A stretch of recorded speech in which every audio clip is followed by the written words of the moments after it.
Hello, dynamic stars. Welcome back to the channel.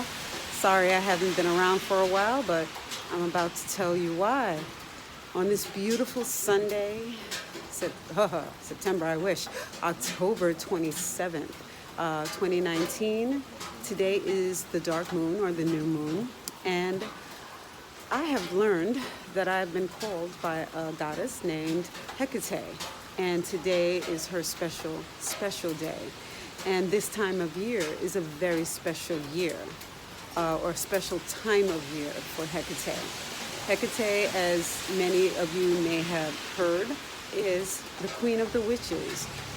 She governs the three different elements, air, sea, and the underworld. She is also one of the Titans, and because she sided with the Olympians, she was given special privilege to gain access to the underworld, which is why she kept her powers as a Titan.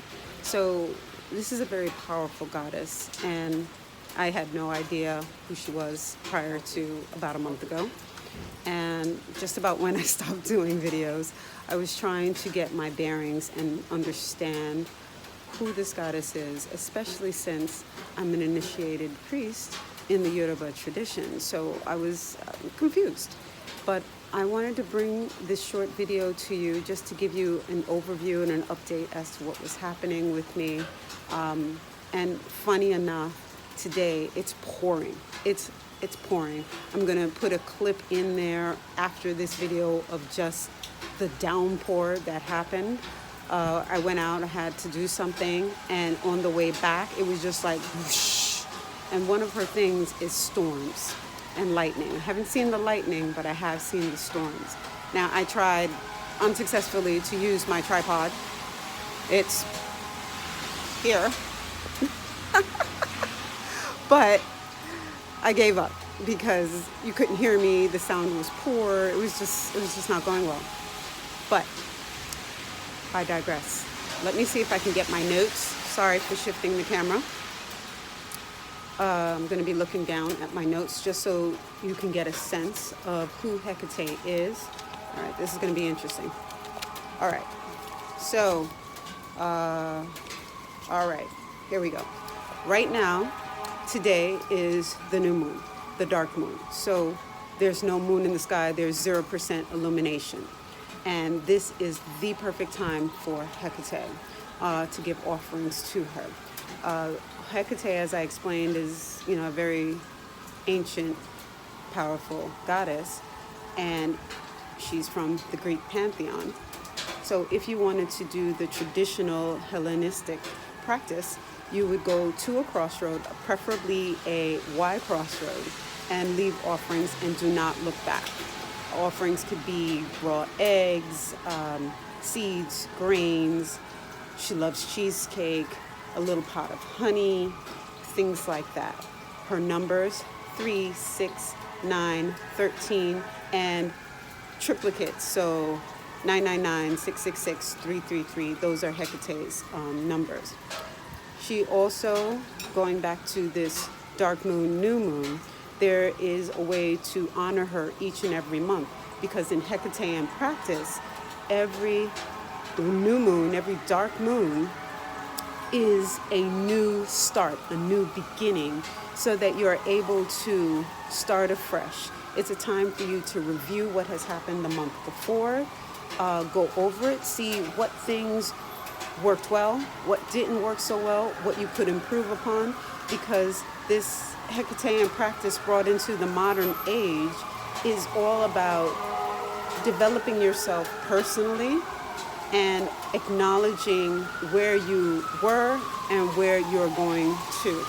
And what's also fascinating for me at this time, being called at this time, is that Samhain, Halloween for everybody else, is also coming up later this week.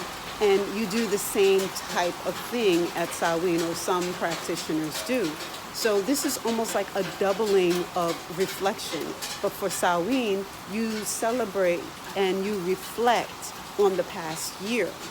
So it's very interesting timing for me in particular. And one of the things about Hecate is she's the liminal goddess. She is the goddess of borders, of crossroads, of here to there. So the in-between. I guess what I'm trying to get at with that is anytime you're going from one phase to another, one place to another, one level to another, Hecate is there. She has many epithets, meaning things that she is known by, aspects that she is known by. And one of her aspects is Queen of the Crossroads, Guardian of the Crossroads. So for me, looking back, she called me literally at the beginning of October 3rd. If I were to think about it, I am going from one phase to another. I'm getting younger, so that's part of it. For me, moving from the more youthful stage to the more mature stage, and coming to terms with that and understanding what that means and how I move with that transition. It's a big deal. In this society, they make it even bigger. So how do you do that? What are the thoughts behind that? And Hecate, being the goddess that she is, as ancient as she is, can bring that wisdom, can help you. Because again, in a modern sense, Hecate is looked upon as a triplicate goddess: the maiden, the mother, and the crone. Traditionalists do not look at that aspect. They're like, absolutely no, she's not a three-headed goddess. I'm not saying she's a three-headed goddess. What I am saying is I do see the different phases, the different aspects, because in that, going from maiden, going to mother, going to crone, or the older, wiser woman, those are stages. Those are literally liminal aspects. So it totally jives for me. And I totally resonate with the whole crone aspect. It's almost empowering, I think, because in this day and age, in this time, in our society, when you're old, that's it, you're done. You're done. Who needs you? And, how does that feel? What else can you offer? What else are you? And these are the questions that I'm finding many women are having. Forget witchcraft, Hecate, anything.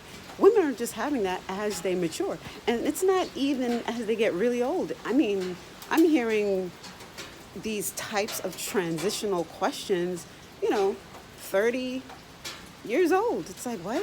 You think you're old at 30?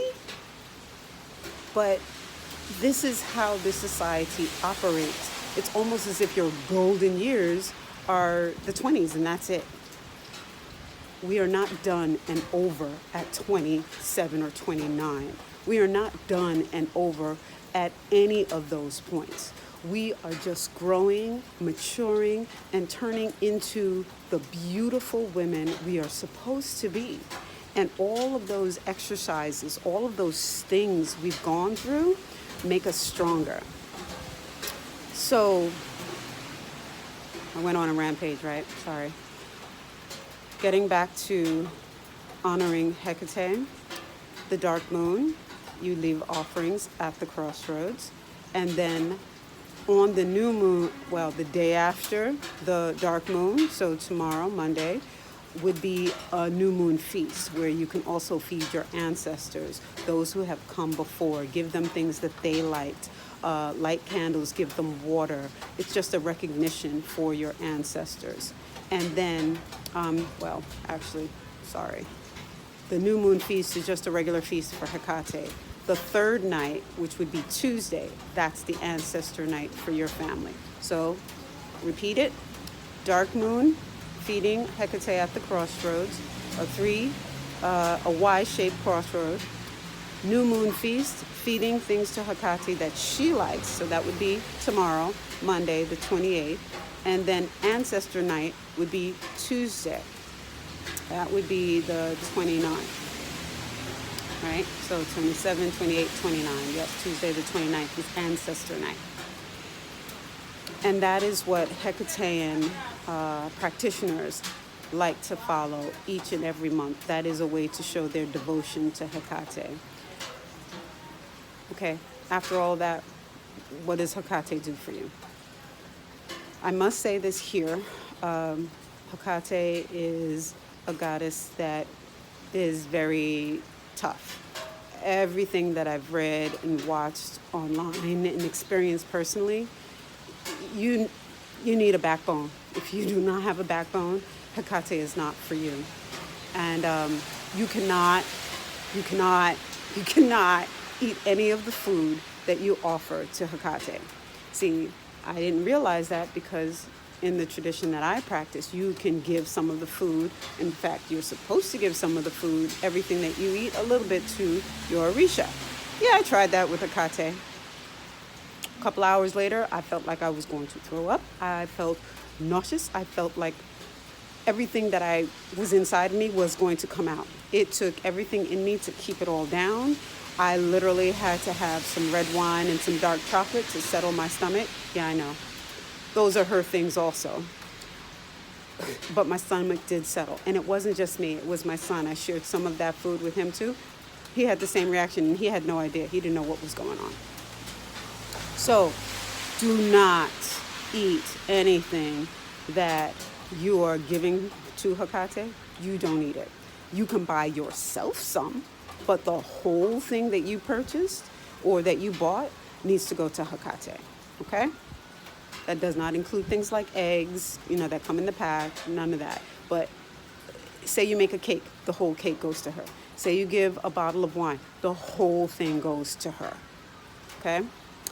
Very important. And like I said, I found out the hard way. Don't be like me.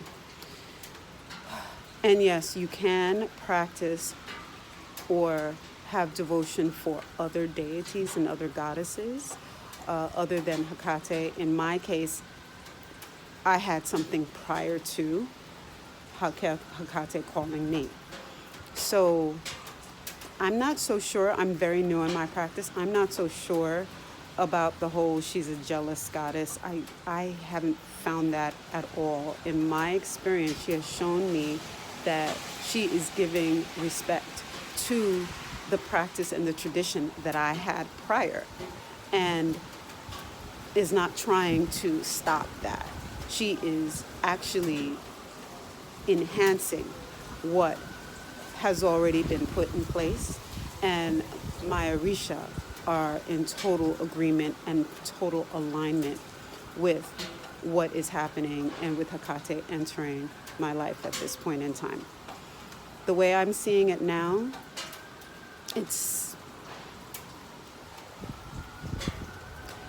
there's a time for each and every aspect, energy, spiritual agency in your life.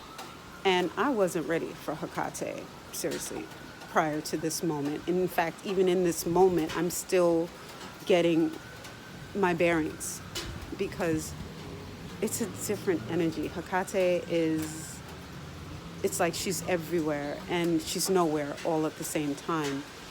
Her energy is so vast and broad, the way I feel it, that I'm not even sure how to connect appropriately. But in this last month, I'm learning more and more how to connect with her. And by not forcing, by not pushing and not going, oh my God, and just kind of flowing with it, it's helping me quite a bit. And what I guess I'm going to do is I'm going to link below some resources for you to find out more about Hecate. And if you want to see if Hecate is around you, some of the signs are dogs, prolonged dog barking. I mean, sounding like the hounds of hell, literally just banging down on your door or outside of your window. And not for anything, not because of the car passing or the door opening, but just random out of the clear blue sky. Keys, lots and lots of keys. It's all right. And snakes. What else? Snakes. Oh yeah. Toads, frogs, horses. Yeah, horses. I have a whole story about horses, but I won't bore you with all of that. Her colors, red, black, and white. Silver also, purple. Yeah, okay. I think that just about does it. If you have questions, please ask me below. All right, talk to you soon. Bye-bye. And I promise not to be away for so long. It's just new goddess coming into my life, and whoo, that did it. That did it for me. I was thrown for a loop for quite a bit. But I think I have balance back again. So thank you all for being patient with me. Thank you all for subscribing, because subscribers have been coming in, and likes and shares. It's been awesome. I appreciate all of you. I wish you all the best in everything that you do. And may Hecate's torches always light your path. Ashe.